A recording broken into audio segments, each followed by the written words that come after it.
हम दोस्त ना गंद मारा करो। नहीं करना। अस्सलाम वालेकुम नाज़ाइना एंड हम दोस्त। हाय। आए दपियो। अच्छा ओके 2025 एंड हो रहा है और इट्स बिन 5 years नाउ जब हम साहिवाल मूव हुए थे और हमने ज़िंदगी में एक बहुत बड़ा डिसीजन लिया था, हमारी ज़िंदगी का एक बहुत बड़ा शिफ्ट था। तो आई जस्ट वाना नो कि हमदोश और ज़ाइना आप लोगों के लिए एक जो शिफ्ट था ज़िंदगी का, लाइफ का, इस्लामाबाद से साहिवाल मूव होना कितना डिफ़िकल्ट था और सोसाइटी की तरफ से कौन सी ऐसी चीज़ें जिन्होंने आप लोगों की मेंटल हेल्थ को बहुत ज़्यादा जो है स्पॉइल किया।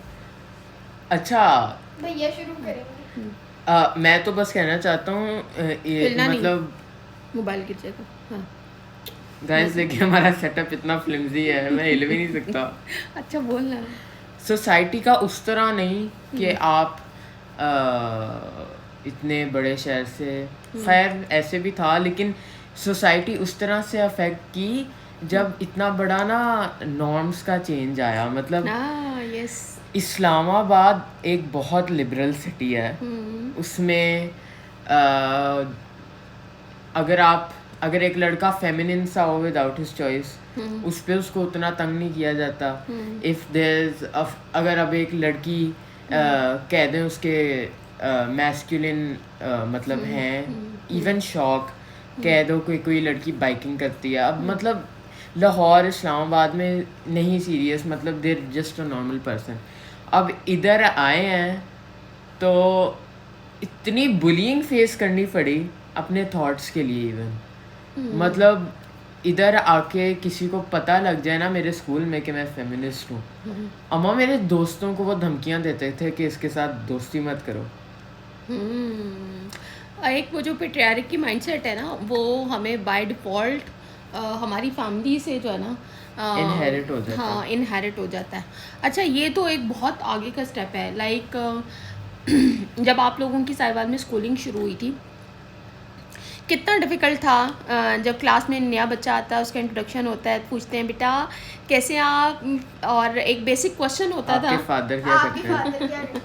हाँ तो ये कितना डिस्टर्बिंग था हमदोश एंड ज़ाइना आप दोनों के लिए। मैं तो झूठ बोल देती थी। मैं बस कह देती थी कि वो इवेंट प्लानर है इस्लामाबाद में होते, क्योंकि मैं ये नहीं चाहती थी कि उनको पता लगे फिर उनके माइंडसेट में इस तरह की कोई पता नहीं क्या थॉट शुरू हो जाए, तो नहीं चाहती थी क्योंकि जैसा एनवायरनमेंट है पता ही है। तो जो क्लोज थे दोस्त उनको तो ऑब्वियसली बताया था कि उनको इस तरह ना हो, जैसे इस तरह पूछते रहते हैं, मैं उनको बता दिया था। टीचर्स को तो नहीं पता था, पर जब थोड़ी चीज़ें सीरियस होने लग गई, बुलिंग शुरू हो गई और मतलब जैसे सर्टिफिकेट्स पे भी सिर्फ बाबा का नाम आता था, तो फिर मैंने टीचर्स को भी बता दिया था। तो बस झूठ बोल देती थी मैं।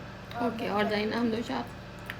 मैं तो बड़ा स्ट्रेट फॉरवर्ड था। मैं ना वो पूछते थे आपके फादर क्या करते हैं, मैं कहता हूँ कि अच्छा मेरी मदर ना फिर मैं उनको बताता था मेरी मदर जर्नलिस्ट है, इन्वेस्टिगेटिव, और मैं बिल्कुल उनके क्वेश्चन को इग्नोर कर देता था।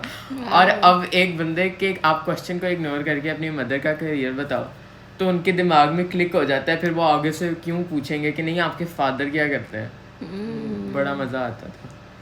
तो यानी हम कहीं ना कहीं ये सोच सकते हैं कि सोसाइटी में जो एक बाय डिफ़ॉल्ट हमने क्वेश्चन रखा हुआ है कि फादर ही कुछ करते होंगे, तो वो जिस हमने एक लिटिल बिट जो है ना उस के अंदर एक पत्थर फेंका है ताकि थोड़ा सा जो है चेंज आना शुरू हो। तो ऐसी बात भी नहीं ना है कि वर्किंग मदर्स भी नहीं है। इवन मेरी क्लास में भी लड़के हैं जिनकी मतलब मेजॉरिटी लड़कों की वर्किंग मदर्स हैं, लेकिन फिर भी हमारी सोसाइटी में बस फादर को क्रेडिट देना है, फादर क्या करते हैं। यस एग्जैक्टली, ये बड़ी अनफॉर्चुनेट बात है।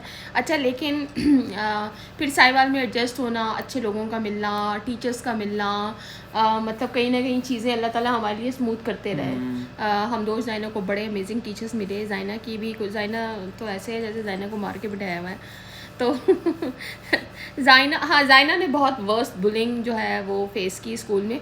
जस्ट अभी भी बिकॉज करती हूँ। ज़ाइना की ड्रेसिंग ज़ाइना इंस्टा पे पोस्ट करती है, उस हवाले से वो एक हमारी लाइफ का वर्स्ट फेज़ था जिसमें स्कूल की तरफ से शायद उस तरह से सपोर्ट भी मौजूद नहीं थी, जिसके लिए हमें बहुत ज़्यादा फ़ाइट भी करनी पड़ी, लेकिन कॉम्प्रोमाइज़ ना करना सीखा और ना किया और ना बच्चों को सिखाया और रेजिस्ट करते रहे। लेकिन मैं आपको एक बड़ी बात बताऊं कि मेरे बच्चे इतने मासूम नहीं हैं, बदमाश हैं ये भी पूरे अंदर से, लोग ज़्यादा इनको ना करें।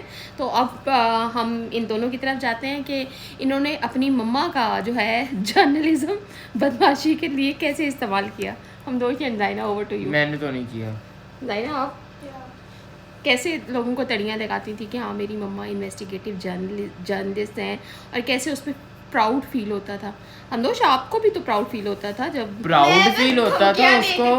हाँ मेरे लिए अभी पेपरों के दिनों में मेरी क्लास की एक लड़की ने मेरा मीम पेज बनाया, सारी वो जो मीम्स लगी थी उसने बनाई थी, तो मैंने उसको बड़ी स्ट्रेट फॉरवर्ड धमकी दे दी और फिर मैंने जाके टीचर को भी कह दिया। टीचर इतनी है, टीचर ने कुछ नहीं किया, छुट्टियां हो गई। मैं टीचर को भी कही जा रही हूँ टीचर यही कर लेंगे, आप कर नहीं रही, और अगर आपने कोई एक्शन ना लिया हम ले लेंगे क्योंकि हमने पहले भी लिया हुआ। तो मैं धमकियाँ दे देती होती हूँ जो मेरे साथ बदतमीजी करे। और हम दोस्त मैंने तो कभी नहीं यूज़ किया आपका जर्नलिज्म अपने फायदे के लिए। मतलब कभी प्राउड फील हुआ इस हवाले से कि आपकी मम्मा एक जर्नलिस्ट हैं? तो प्राउड तो फील होता है। मतलब मेरी एक मीम बनी थी, ये पता नहीं इतनी बड़ी प्रॉब्लम है ना हमारी सोसाइटी में कि ये बच्चों को पता नहीं मीम से क्या मिलता है। मेरी 20-30 बनी है। ज़ाइना ये कंपटीशन नहीं है, मेरी एक मीम बनी थी उसमें मैंने मम्मा से कमेंट करवाया और वो ना हमारे स्कूल का बड़ा नोटोरियस मीम पेज था जो ना पिछले कुछ सालों से चल रहा था और वो उसी दिन बंद हो गया और मम्मा के कमेंट से बंद हो गया। हाँ ना, तो बात यही होती है कि ज़िंदगी में जो एडजस्टमेंट्स हैं वो शायद उस तरह से नहीं करनी चाहिए। रेजिस्टेंस जो है वो कहीं ना कहीं सीखनी चाहिए और अपनी ज़िंदगी में उसको ऐड करना चाहिए, बच्चों को भी ख़ास तौर पे सिखाना चाहिए। लेकिन ज़ाइना की तरह जो धमकी वाली बदमाशी है वो वैसे नहीं करनी चाहिए।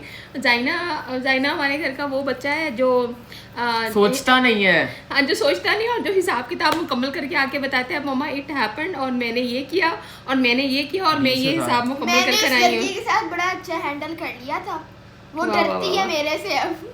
वाह वाह वाह, चेक करें ज़रा, है घर पहुंचा के आने वाली बच्ची। खैर अल्टीमेटली थैंक्स टू साहिवाल ने अल्टीमेटली हमें बूस्ट भी दिया, हमें स्पेस भी दी, हमें पंजाबी सिखाई, हमें पंजाबी उर्दू भी सिखाई और पंजाबी भी सिखाई। हम दोस्त ज़ाइना मुझे मेरा सबसे बड़ा प्रॉब्लम ये होता था कि बेचारे उर्दू में पास होने ही बड़ा सबसे बड़ा मसला होता था। माशाल्लाह से अब अल्हम्दुलिल्लाह पास हो जाते हैं। अब अच्छे नंबर आते हैं, टेस्ट में भी अच्छे नंबर आते हैं तैयारी के बगैर। हाँ, और पंजाबी बहुत अच्छी बोलते हैं। मतलब मुझे तो बड़ी खुशी होती है, हम दोस्त ज़ाइना दोनों बड़े बहुत अच्छी पंजाबी सीख चुके हैं, जो मैं समझती हूँ बड़ा ज़रूरी था।